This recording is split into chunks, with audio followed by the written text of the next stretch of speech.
예, 청락입니다. 먼저 제가 했듯이 이제 주공이 이제 동남쪽으로 정벌 활동을 많이 해서 이제 주나라가 어느 정도 안정기에 들어서고 난 다음에 이제 그 주나라를 효과적으로 통치하기 위해서 이제 봉건제를 실시합니다. 우리 학교 다닐 때 봤듯이 이제 주나라의 봉건제인데 주공 때 이제 본격화가 되는데 주공의 장자 이제 백검이라는 자 여기는 이제 노나라를 분봉해주고 주공의 아우 이제 강숙인데 여기는 조가를 이제 조가 지역을 분봉해줍니다. 조가는 이제 상나라 수도였죠. 그러고 이제 성왕의 아우 이제 수구에게는 이제 당을 분봉해줍니다. 이게 나중에 이제 진이 되는 거죠. 그 진짜는 이제 그 진나라 진짜 아니고 그 당진할 때 그 진짜입니다. 나중에 그 진이 이제 뭐 위나라, 조나라, 한나라로 이제 갈리게 되는 거죠. 그리고 주공은 이제 71개의 지역국을 봉했는데 그중 친척들에게 분봉한 것이 이제 53개, 나머지가 이제 이성입니다. 그 대부분은 이제 분봉은 뭐 여기 친척들에 주로 했죠.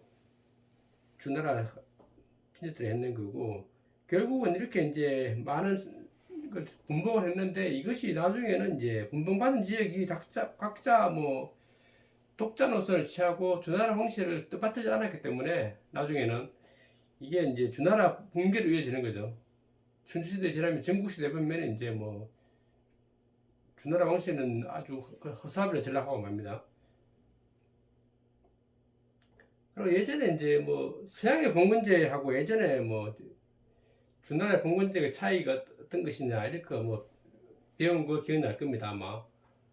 주나라 봉건제는 이제 일본제 중앙에서 이제 자기 친척들을 이제 각지로 보내서 통치하게 하는 게 이제 그게 봉건제이고 주나라의 봉건제고 서양의 봉건제는 원래 그런 뭐 지방자치 영주들이 큰 영주들 그 연합이 이제 스스로 왕들을 그냥 뽑습니다. 그 영주 중에 한 명을 왕으로 이제 뽑는 그런 제도이기 때문에 사실 뭐 주나라 봉건제하고 서양의 봉건제는 비교하고 말 게 없습니다.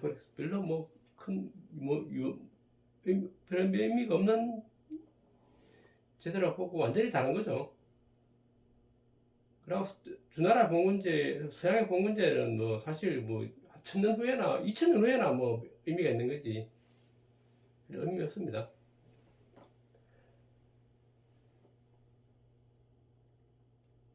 그리고 강태공은 이제 그러고 산둥성 이제 영구 지역을 분받았는데 강태공이 이제 나중에는 이제 뭐 첫 번째 패자가 되는 이제 그런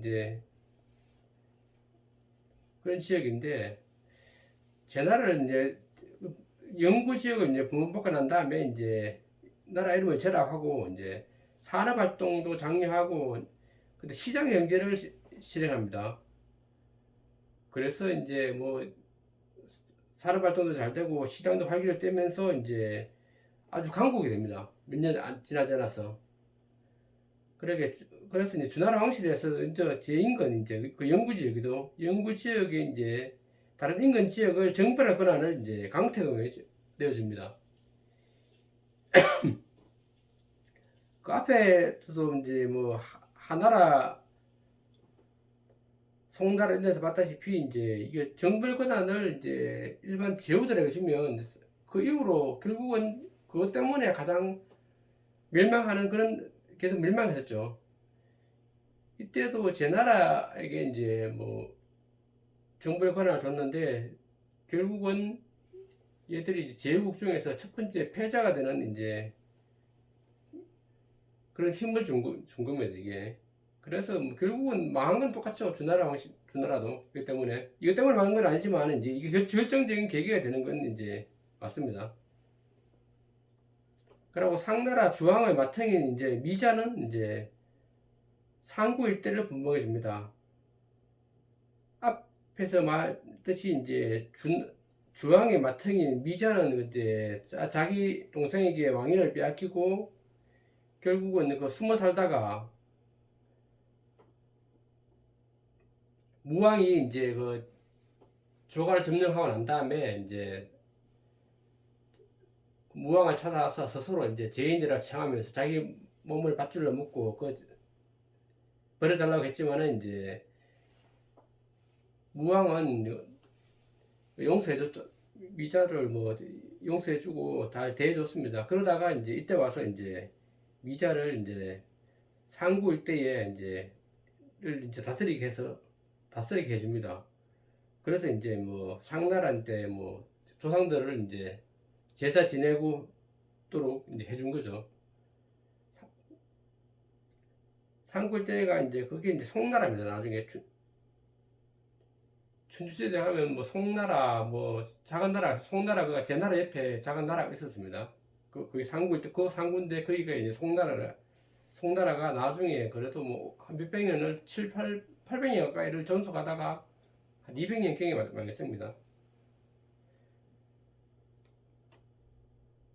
그러고 이제 동도를 건설하는데 동도는 이제 무왕이 이제 구상해서 이제 성왕 때 완성하게 됩니다.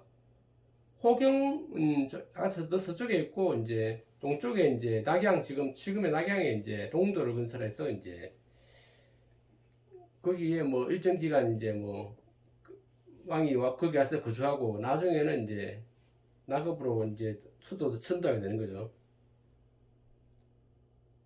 낙읍을 이제 성주라도 부르기도 하고, 그러고 이제 호경은 이제 원래 서주의 수도였던 호경은 이제 종주라고 부릅니다.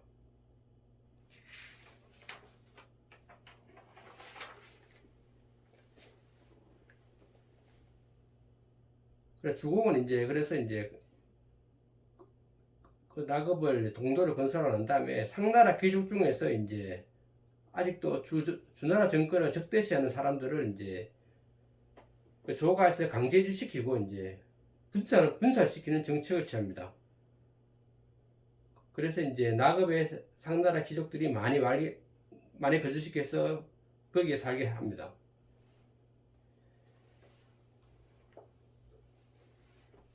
처음에 그러니까 이제 주공이 저기 할 때 이제 성왕이 13살 나이로 이제 즉위를 했기 때문에 되게 어렸습니다. 그래서 이제 그 무왕이 이제 자기 동생 주공에게 이제 섭정을 하라고 이제 할 때까지 이제 대신 국사를 맡아서 운영하라고 했는데, 소공이라는 이제 그것도 이제 같은 친척인데 소공은 주공의 섭정을 매우 이제 질투하고 처음에 의심했습니다. 뭐 당연히 그랬겠죠. 뭐 성왕도 원래 처음에는 그랬으니까.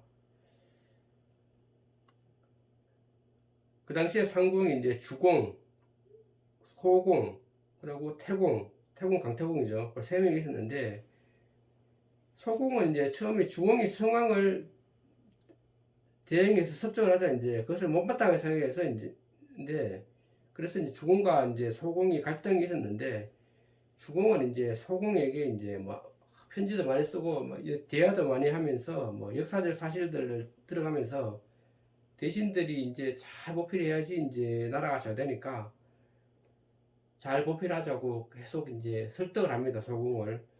그래서 결국은 이제 소공도 이제 거기에 설득돼서 이제 정사를 잘 도봅니다.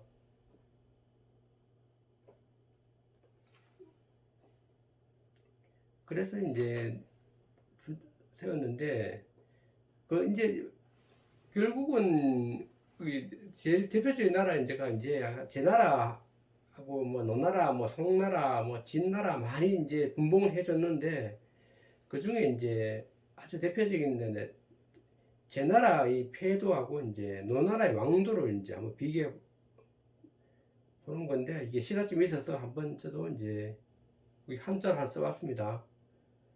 제나라의 폐도가 이제 거현이 상도, 현명한 사람을 드러내서 상공, 공로에 따라서 상을 준다 그런 뜻이고, 노나라의 왕들은 뭔가 하면 존존친친, 존중하고 친하게 지낸다는 거죠. 귀족들을 존중하고 친척들을 중용한다. 그리고 예의 범죄를 중시한다. 그게 어떤 그 나라의 모토입니다.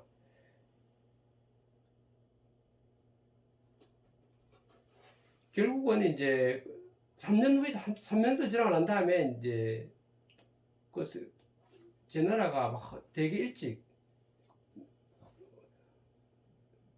산업활동도 장려하고 시장계를 열어서 이제 크게 되고 난 다음에 이제 그 비결을 주나라 왕실에서 물어보니까 이런 걸 했답니다. 거연이 상도라고. 오직 현명하고 실력 있는 사람을 중용하고 공로에 따라 상을 주면은 이제 국가가 잘 운영된다. 지금 생각해보면 이게 되게 잘 맞는 거죠. 지금에도 국가 인재를 선발할 때 능력 있고 사람 중용해서 공로에 따라서 이제 큰 정치적 경제적 보상을 해주면은 이제 관료들이 잘 움직이겠죠. 근데 반대로 이제 원나라에서는 이제 귀족들을 중용하고 친척들을 중용하는데 이제 그리고 예의 범죄를 중시하고, 이거 보면 뭐 딱 생각해 보면 제 나라는 어차피 강태공이잖아요. 그래서 저 나라 왕실의 일은 아닌데 어차피 자기가 오로지 자기 실력으로 커서 결국은 이제 큰 제후국 중에서도 첫 번째 가는 제국을 만든 거 한 거 보면 이제 실력을 중시했다는 게 그 사상이 그대로 반영되어 있는 겁니다.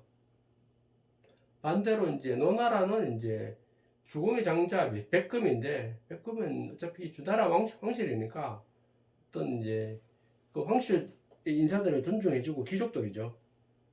그리고 친인척들, 왕실 친족들 당연히 존중해줘야 되겠죠. 그래서 이제 예의 범죄를 되게 중시했답니다. 그래서 이제 그 나라를 다스릴 방법도, 그러니까 이제 그게 좀 부강병하기에는 시간도 많이 걸리고 되게 어렵잖아요. 결국은 이 나라는 뭐 부강병 한 번도 못 이루고 마지막 패망하는데, 제 나라는 되게 강성하게 됐다가 나중에는 이제 주나라 왕실 사람들 쫓겨나고,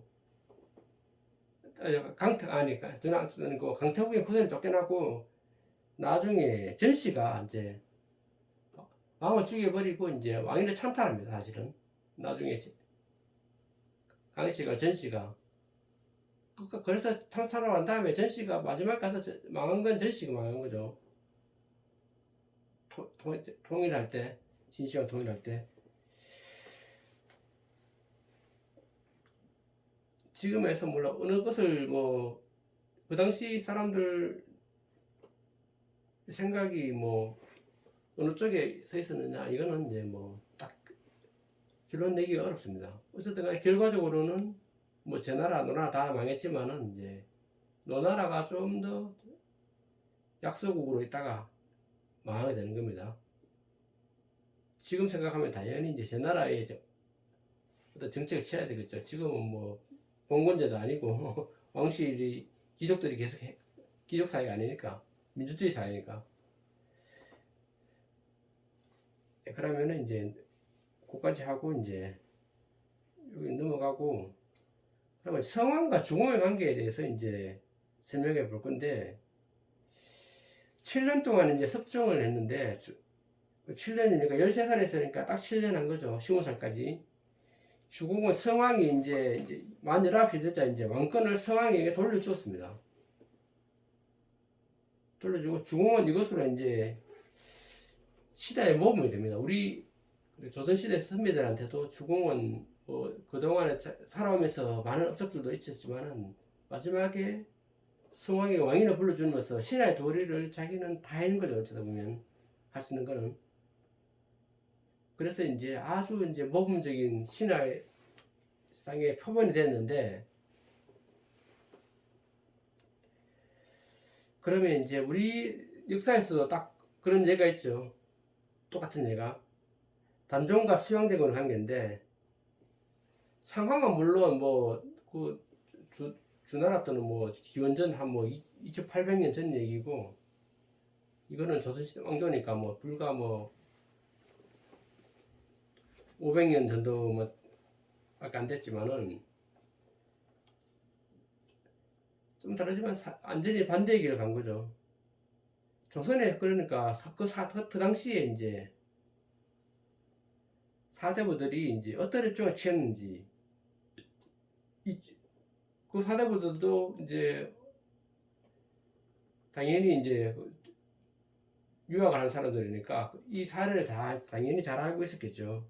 그들의 입장에서 뭐 수양대군을 지지한다는 것은 되게 어려웠겠죠, 사실은. 마음속으로는. 어떤 자기 현실에 타협해서 어쩔 수 없이 이제 뭐 살아야 되니까 그러고 잘 살고 싶으니까 수양대군의 내게 충성을 했겠지만은 어쨌든 뭐 대부분의 선비들은 뭐 수양대군을 반대했습니다. 당연히 이제 이런 사례도 있고 그래갖고 유학의 정신이라는 게 임금을 폐하고 왕이 된다는 신화는 있을 수 없는 거니까. 신하가 두 임금을 못 모시니까. 그거는 이제 이런 예에서 이제 당연히 이제 추론해 볼 수 있습니다. 그러니까 이제 뭐 가장 이상적으로 생각한다면은 그 당시에 뭐 여기 수양대군도 단종이 성인이 되고 난 다음에 권력을 돌려줬으면은 그게 가능했는지 모르겠지만 그다음에 강태공처럼 어떤 뭐 아주 선비의 모험으로 남았겠었죠.